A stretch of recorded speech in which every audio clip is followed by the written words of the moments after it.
Good morning. This is the Successful Funding Show. I'm Karl Dakin, and today we're going to be talking about the concept of piggyback funding. So, to put everything in perspective, we're going to step back several steps and go through a number of things before diving into this topic. For those of you who don't know me, this is your first time to see the show today. I am a consultant. I call myself the capital coach because I work with businesses that are seeking to raise funding, community projects, charitable organizations. And in doing this and providing my services, I'm not simply flipping one person to the next.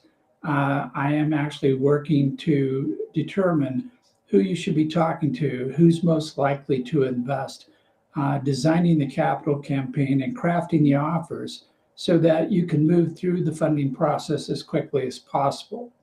At the same time, I am now working with wealthy individuals who are looking for investments that match their criteria. And these two groups sometimes will overlap, sometimes, most of the time they won't, because everyone who's looking for money and everyone who's trying to place their money into an investment are unique. They have their own expectations, their own desires, their own goals that they're trying to achieve. And so you cannot expect that simply someone with money is going to write a check or an entrepreneur is going to have an idea or an innovation that's going to match up with the interest of the person with the money. So it's a bit of a matchmaking game, but it's played at a high level. It's very complex, and it represents a lot of time and investment to do it correctly. And it typically will require more time than an entrepreneur wants to invest or can afford to invest. But more importantly, there's so many different sources of funding, types of funding, ways of structuring deals that it's good to have a team of people working to raise the capital. It's helpful from time to time to engage somebody like myself to participate in the process, to move it along faster, hopefully save a lot of money, and most importantly, improve the likelihood that it'll be successful. So in today's program, I'm going to be talking about piggyback funding. And piggyback funding is a concept that I use to describe a situation where a business is looking to raise funding, but by itself, it may or may not be able to raise the funding for a variety of reasons. It may be that the company is too new, it may be too novel, it may have a niche market that's not large enough to impress an investor that there's a huge upside associated with it.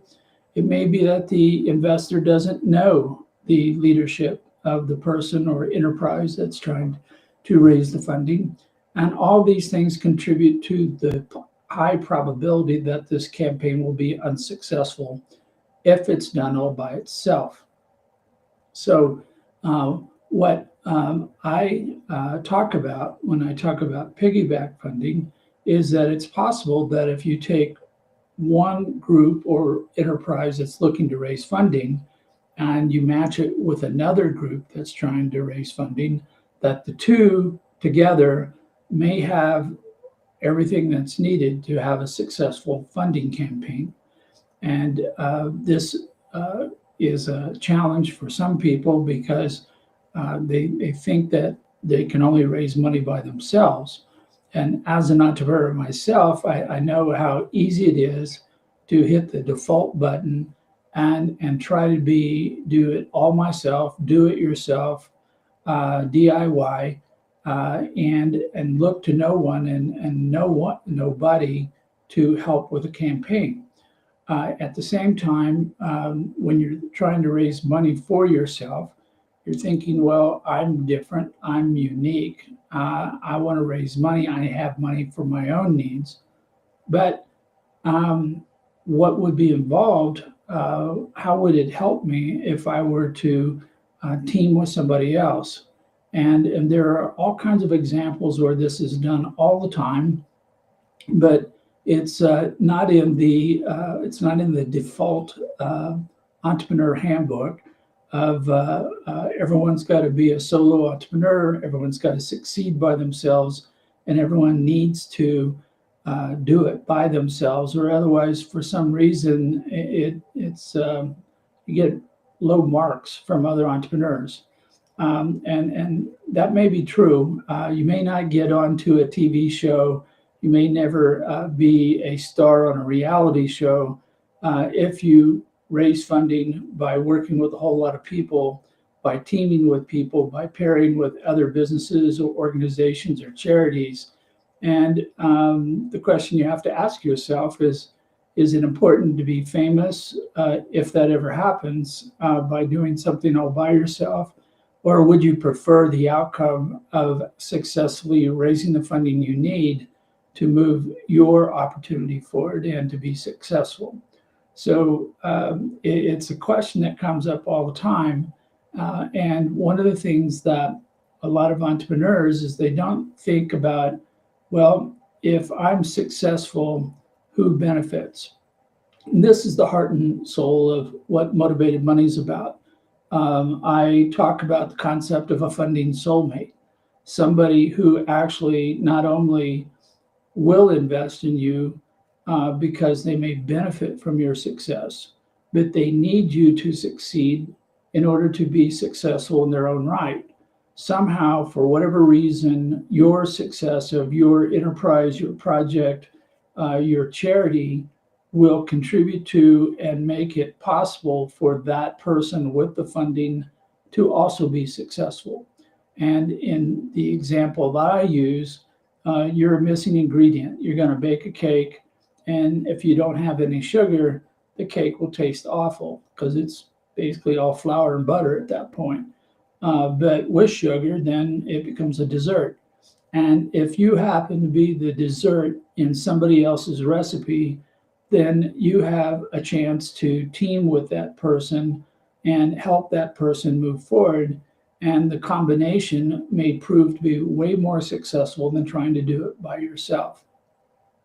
So in today's program, I'm talking about who could you team with?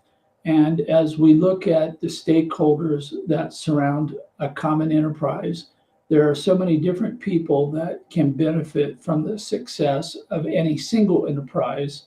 And this includes everyone that's in the supply chain, this vendors, service providers, resellers, customers. All these people benefit from the success of an enterprise, whether it be a for-profit business, it be a community project, or it's a charity that's looking for donations. So with that, we automatically have a starting point or a list of candidates who might be able to raise money together. So for example, you may need to buy a particular volume of materials to build a house, lumber, roofing materials, electrical supplies, things like that.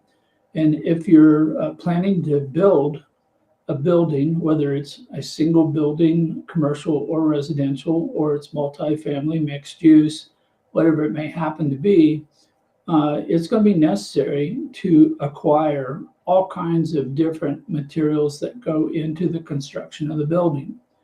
Every one of those suppliers, in turn, needs for you to write them a check, and you are a source of funding for them because of the fact that you're buying stuff from them, which allows them to sell you a product or service at a markup and make a profit. So there's a natural relationship here, a natural symbiosis, as they call it in the scientific community, where you can all work together and you can make something happen that you couldn't do on your own if you were to team with somebody that's in your supply chain. So with that, get out a piece of paper and start making a list of everyone you ever buy anything from that's needed for you to do your business, to conduct your business in any shape, size, or form. It may be materials, it may be services, it may be something that you use in your operation, it may be something you build into your products or services. But anyone that you've written a check to over the last 1 or 2 years is a supplier to you and a potential partner in a fundraising project. Then you get into the question of the upside or downstream. So whoever you sell to, whether they're buying at wholesale and then they're retailing it to a consumer, whether there are multiple people in the distribution channel, or there's people doing value added to your product in order to make a final product with more features and so forth. All these people that are on that side of you in your supply chain are also candidates to team with for funding. And there's even the potential that you could team with your customers, where the customers want your product. And as you have seen in crowdfunding campaigns on Kickstarter and Indiegogo, the customers are willing to pay money today for a product or service to be delivered later. As Kickstarter was started, artists would come onto their platform and say, I want to create an album. I want to make my music. I want to make it available. And their customers, their fans, would say, hey, we understand there's a lot of money, capital cost outlay to get into a studio, record a song, have it edited, and get it ready for sale. And an artist, as most artists are starving artists, they're like, we don't have that money on hand to go through that cost. And we don't want to sign with a big label where they own us for the next few years. And we have to make our money on tour because we're not making any money off of album sales. So they do a campaign on Kickstarter, and the customers say, we'll give you money today. And the commitment is the money will be used to do all the work necessary to create and master an album or whatever the format is today for delivery of music. And the customer will ultimately get that a number of months later. And so in this case, the business, the artist, has teamed with their customers to raise funding in order to do this. And so the customers are helping out. So these are all examples where it's possible that somebody in the supply chain could be a source of funding to an enterprise or project or a charity of some kind. But that's not really what I mean by piggybacking. And what we're looking at is where two companies come together and they make a decision that they both need to raise funding, and that by working together, there's a better possibility of raising that funding than there would be if they were to each to try to do it on their own. And at the same time, they're going to join forces. They're going to basically use the common resources they have between the two of these two different groups so that they can achieve the outcome that they're looking for. And it may turn out that where you have two different groups looking to raise capital, one is way shinier, brighter object than the other one. And in that case, it may be that the money is raised in the name of the one company, but it's understood within a deal between the two that part of this money will come down, cascade into the second company as a matter of course. And that meaning that there would be some kind of a formal agreement to team up, joint venture the capital campaign.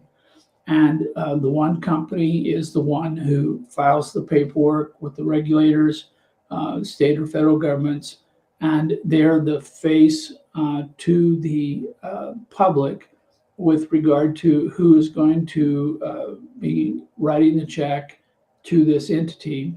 And then once that money is received, though, a portion of it is allocated into the other company. And this allocation could be in the form of purchasing equity. So this company raises money, giving up part of its equity, and then it puts money into the second entity, and this entity gives up part of its equity to the other company. And it's like a layered investment where one sale of stock to the public, one sale of stock in a private transaction. This relationship might also take different forms. Instead of a sale of equity, if this is a supplier relationship, this company may simply buy a lot of product with a payment in advance. This would result in more sales for the second company and a profit on these sales, although because of this relationship, they may change the terms where ordinarily the supplier would mark up their product 20, 30, 40, 50% beyond their cost. Where there's a special relationship and they're teaming on a capital campaign with this pass-through of money, then in that case, the supplier may say, I will mark it up a lesser amount. Instead of my 20% markup, maybe I only mark it up 10%. This savings then accrues to the first company. So they're making money from the investment. They're receiving cash there, but they're also saving money through this relationship with the second company. And this combination contributes to its overall profitability, which means that the investors in the first company are looking better as well. There's all kinds of relationships on how this may happen, where you have one company that's facing the public, raising the capital, and then having different types of relationships with the second company. So from the standpoint of the two relationships, how does the second company help out? Well, one, if you have this company has a budget for raising capital, and company one, company two has a budget for raising capital, instead of both of them spending the money independently on their own campaigns, they can marry the two budgets together, which may give them enough money to run the campaign correctly, to optimize the campaign, and or just simply to have enough money to run the campaign where they independently, neither one of them had enough money to do the campaign on their own. So this joining of forces is instead of raise money twice, spend money on two capital campaigns, we're talking about raise money once and spending the two monies together on a single capital campaign to get a higher, better quality campaign than what they would get on their own. The other thing that can occur is that this second company, they have their network of people. And instead of them going to their network and company one going to its network, where these are independent campaigns with totally different groups of people that are out there, they can again join forces. They can bring these two networks together so that the campaign that is put out there for company number one, company number two can say, hey, they can tell all of their network to invest in company number one, because that will result in money flowing to company number two. And by doing this, now we've brought two crowds together, or two groups of investor candidates together. And again, the difference is that if company one could raise money by itself, it wouldn't need to do this.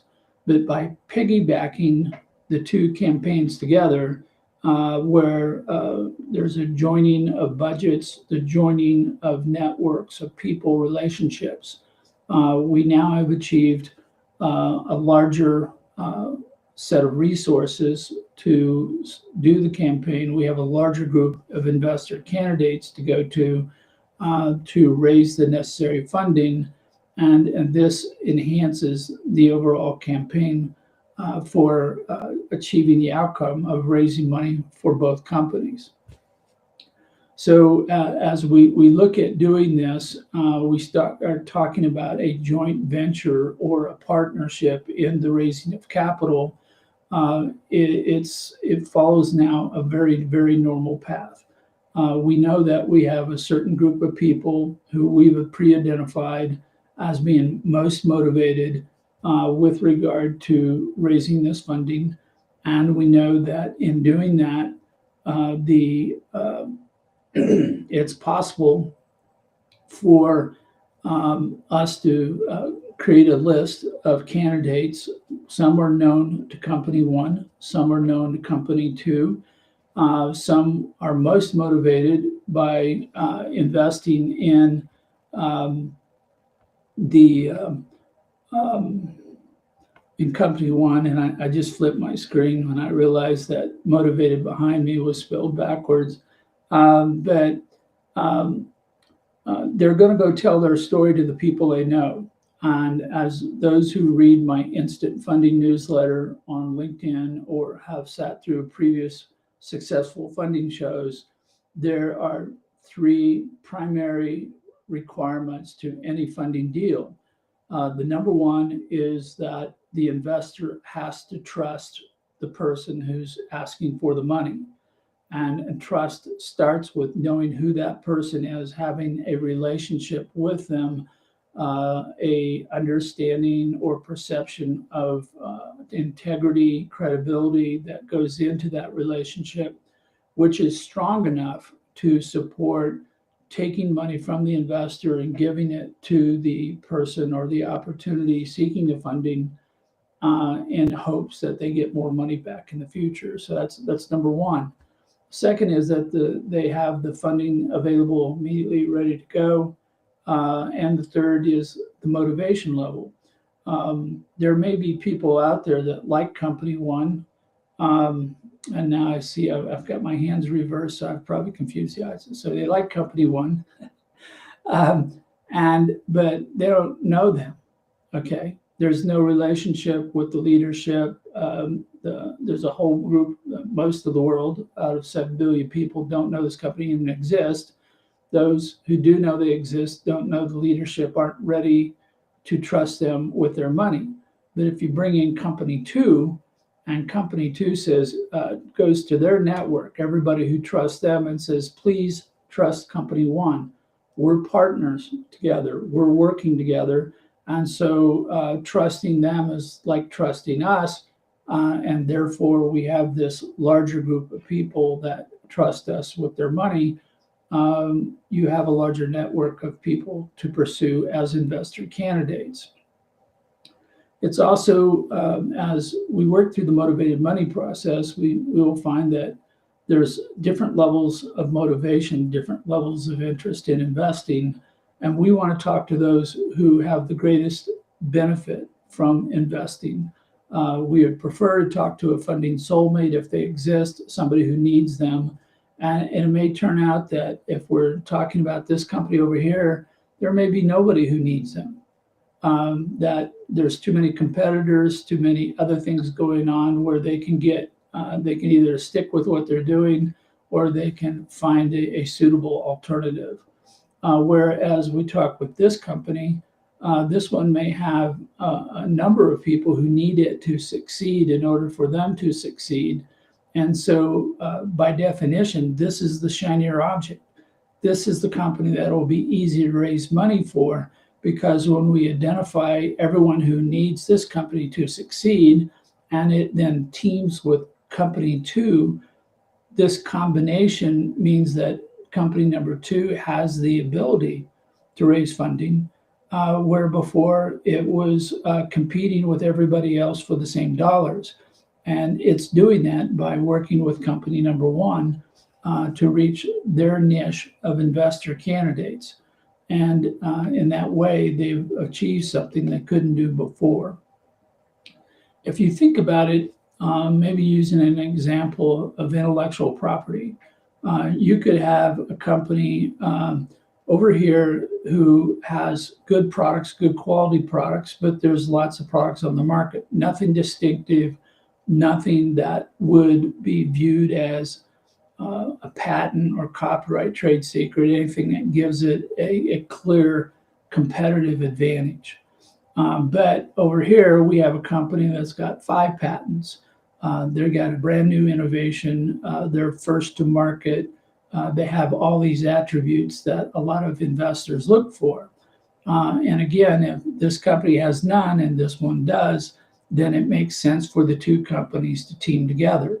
And in this case, what we want this company to do is figure out how it can approach and work with the 2 companies together. What resources can it bring to the table? What can it contribute to the funding budget for the campaign? What kind of people does it know that it can point to company number 1 that would result in the combination getting funded, where before they may not be there? I mean, it's quite possible that this company over here, yeah, it has 5 patents, but it only knows 20 people. It's brand new, it's a startup. And so in that sense, it's got the advantage of being unique and proprietary knowledge and intellectual property, but it doesn't have many relationships because it's brand new, it's just out of the gate. This company over here may not be new or novel, but it's got 20,000 customers. It's been established for 15, 20 years. And one of the things that can be done by bringing together these 2 companies in a joint venture is to see that the combination creates a unique situation where this company over here is almost a generic, almost a commodity from the fact that it has so many competitors out there that are doing the same thing. But by adding just the elements of company number 1, this company becomes unique also. It's not just by itself. We're partnered with this company over here. And I mean, if you've ever gone to a cocktail party where people name drop, oh, hi, I'm such and such. And everyone goes, yeah, who cares? But you go, oh, I'm a good friend. And they drop the name of a celebrity or a politician or famous sports player. Obviously, if I told everybody that I was a close friend of the quarterback for the Philadelphia Eagles, everybody would expect me to be, at their parties celebrating their Super Bowl victory this week, but I'm not. And so I'm just me, and just me may not be good enough to raise funding. And that's why it may make sense for me to piggyback my capital campaign for something I'm raising funds for with someone who's more attractive, someone who's more appealing, may reach a different audience. They may have that novelty that I do not have, that if I can partner with them, then their novelty becomes part of my novelty, and we move forward. So this is the general concept of a piggyback capital campaign, is that anytime any one organization or enterprise is looking to raise funding, they may actually improve their ability to raise funding, either more dollars or whatever it is that they're trying to receive as a form of funding, by pairing or teaming with someone else, by piggybacking their campaign on somebody else's. And so at the point where you've done your quick analysis of your fundability, which is one of the services I provide, which is a snapshot of, are you fundable today? The quick answer may be that you're not fundable for lots of reasons that we've already discussed. You're too new. You don't have a large enough group of relationships. You're not novel to the extent that you stand out or are superior to everyone around you. All these different things that you don't have doesn't mean that you don't have a good business, that you can't make a profit, that you can't succeed, but it may make it very, very difficult for you to raise funding. So then you have to ask yourself, do I bootstrap from this point forward till I make myself more attractive? Or is it possible that to get funding today, I can team up with someone else. I can piggyback on their capital campaign.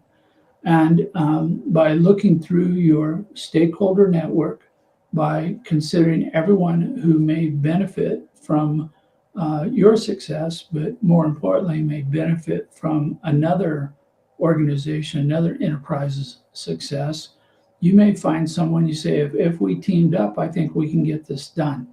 And it would be a matter of talking to that person, looking at the mutual benefits that would come out of working together on a single campaign by sharing the budget for the cost of the campaign, by sharing all the relationships that exist on both entities, and then figuring out how to make this work best to tell the story most effectively, and then putting together the capital strategy, putting together a offer for your investment that will appeal to the first company who's raising money over here, and you are basically getting a portion of that money is coming across to you for your enterprise. And this can work in reverse. You might be the person who is the shinier object, the easier company to raise funding for. In fact, you may say, I can raise money all by myself. I don't need any help in raising funding. And that could be true. That could be correct.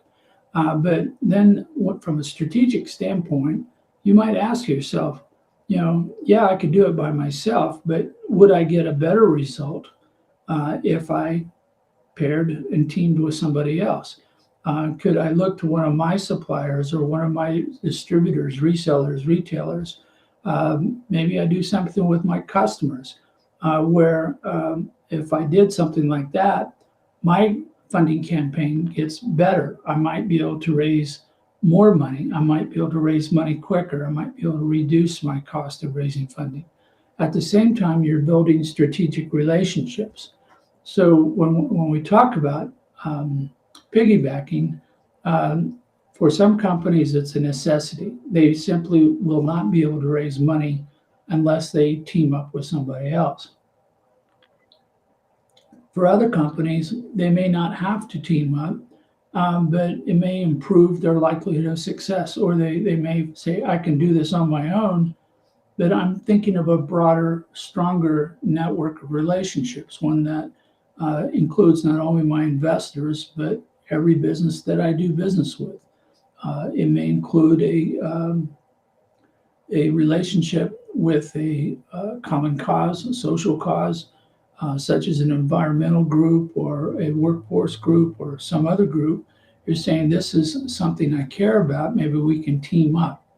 And I have seen examples of charities and businesses actually coming together in a common cause, where the charity may take an equity interest in the business, which constitutes an investment by the charity in that business, that it also creates a revenue stream for the charity that may stabilize the ups and downs of collecting donations every year. Charities very commonly may have an investment in Wall Street stocks, and everybody thinks that's normal and usual, where at the same time they could invest in a local business, one that's in their backyard, one where they may have overlapping networks of people, and they would find that this is a better way for them to help themselves by working to develop this common affinity between the business and the charity in order to raise charitable donations. And at the same time, by helping the business raise funding, that business with ownership held in part by the charity, that's money flowing through on that continuing basis. And it provides that greater support for the charity over time that it may have difficulties with or struggle with from time to time in simply asking for charitable donations. So at this point, we've talked about one business, two businesses, or enterprises, or a charity and a business. And we're going to take this up one more level. and that is talking about the concept of a community investment fund. I did a lot of work last year examining and learning about community investment funds. The year before that, 2 years ago, I sat through a series of educational programs that were put on by the National Coalition for Community Capital. And they have worked very hard to develop a funding model that is both easier to implement, lower cost to operate, but most importantly is it allows everybody within a community to be an investor through regulation and investment crowdfunding. And so this isn't a super fund sitting in a community in which only the wealthy people can participate. This is one where every resident of a community may invest through crowdfunding into a fund, and they can move from a stakeholder to a stockholder situation where they can join in the building of wealth in that community as a participant. So where we talk about pairing two businesses together in a piggyback, it's possible to do a whole bunch of businesses. This is where it becomes a community investment fund, where the money is not coming into business number one or business number two. It's going to come into a fund, and the fund in turn will invest in these two businesses, but also other businesses or real estate projects or other investment opportunities. And you start to see where there's a commonality here, where two businesses working together can share resources in the capital campaign. They can share their people to bring them together in a common campaign. You can do the same thing with a community investment fund. A community investment fund would be simply saying, instead of just two, we have 3, 4, 5, 10, 20 different enterprises, which could include charities, could include community programs and projects, all working together in a single capital campaign, which means that instead of having all these different groups out trying to raise money on their own and spending their budgets to raise money on their own in a highly fragmented, siloed approach, is they all come together within a community fund and they say, we're going to go to our community, we're going to go outside of our community and try to bring more money into our community, and we're going to do this in a single capital campaign. And that means we can collectively put our budgets together in order to raise this funding.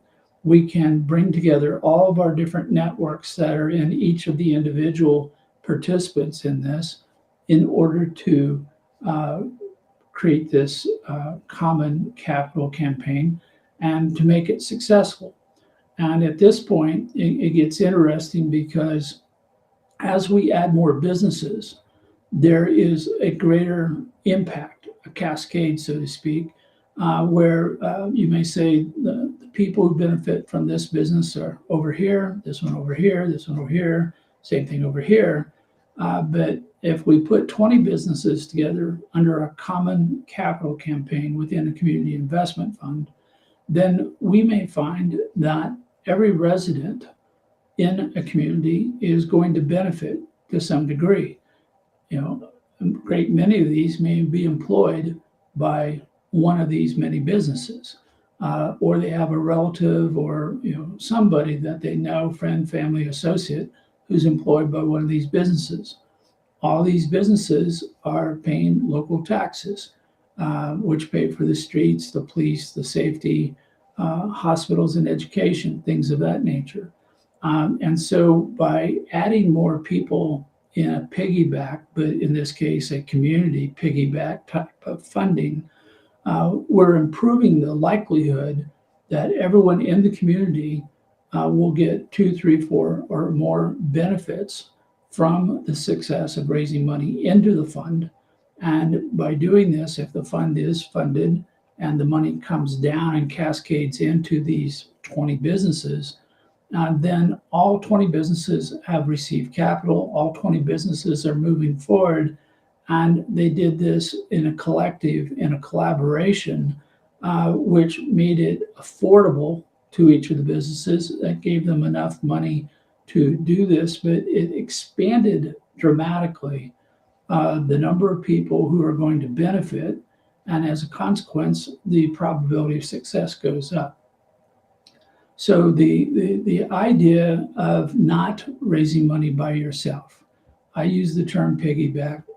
There's maybe other terms out there that you may want to use, but as you look at the concept of raising money by yourself for your particular enterprise, you have to ask yourself, is there an advantage to doing this with someone else?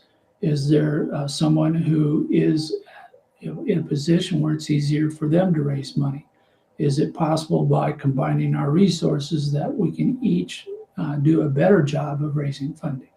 And if it's good for two, may it be good for 10, or may it be good for 20?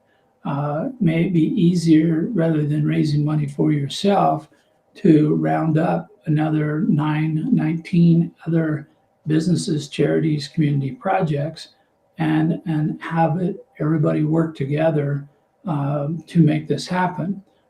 This takes on a form, when crowdfunding was first described, like the old form of barn raising that still occurs in places across the United States, where on any given week, instead of a farmer trying to build a barn by themselves over many months, which would totally distract them from raising their crops and running their farm, every neighbor within so many miles would show up, and the barn would go up in a hurry because it's a collective, collaborative type of project.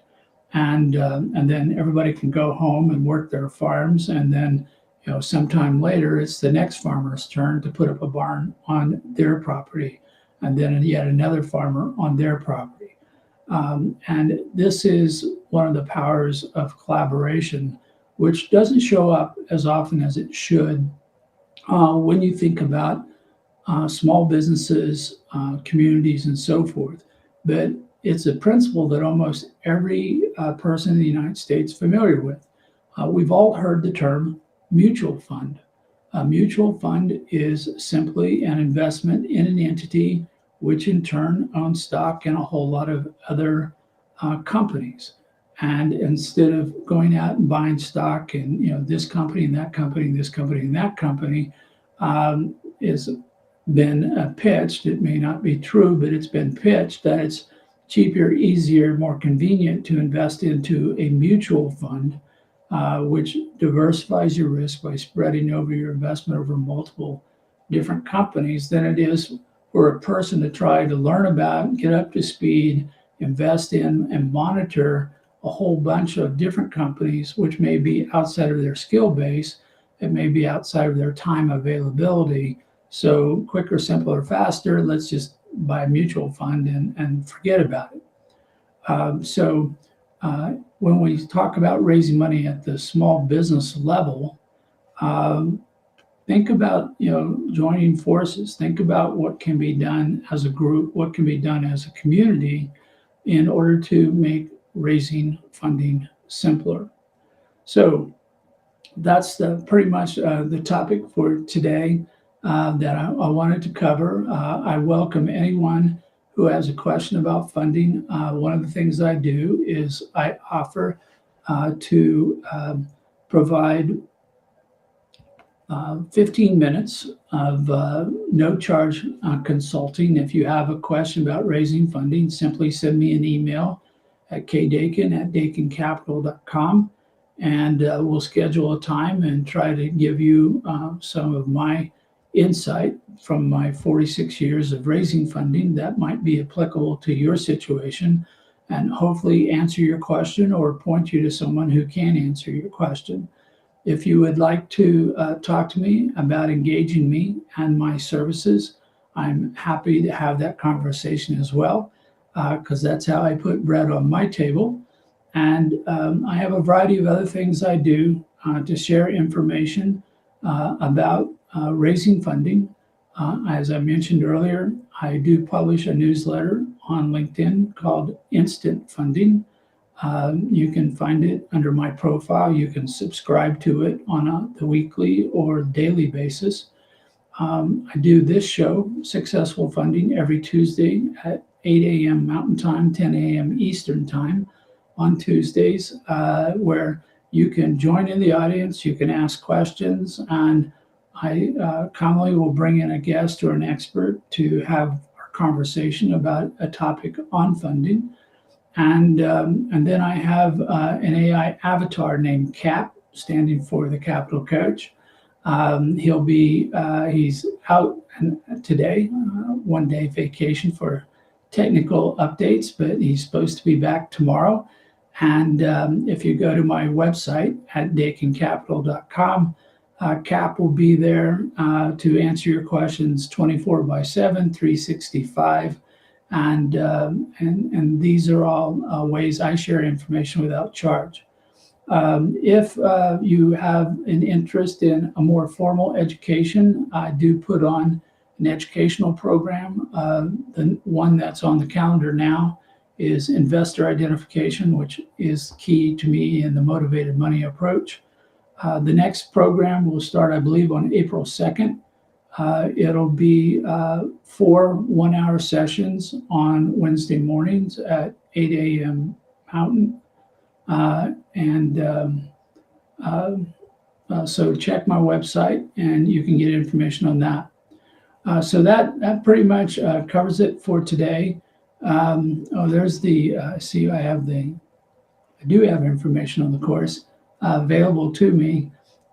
It's called Targeting High Probability Investor Candidates, Finding Your Funding Soulmate. And the next sessions will start on April 2nd. And you'll get a digital book, you get a half-hour consultation with myself. You'll get a discount if you watch this program, and you get the discount code. You can get that from my LinkedIn newsletter. And then beyond that, we set up a special avatar. It's called Soulmate, and she will be available to answer your questions on Investor ID, and access to Soulmate is solely through participants in this educational program. So welcome you to consider doing that as we go forward. So that pretty much brings me through all the material that I intended to cover for today. Thanks to you who are in the audience today for listening in as we talk about this strategic approach to raising capital, where one might work, but two might work better, and 10 or 20 might work even better than that. So thank you. This is Karl Dakin. We'll see you next week.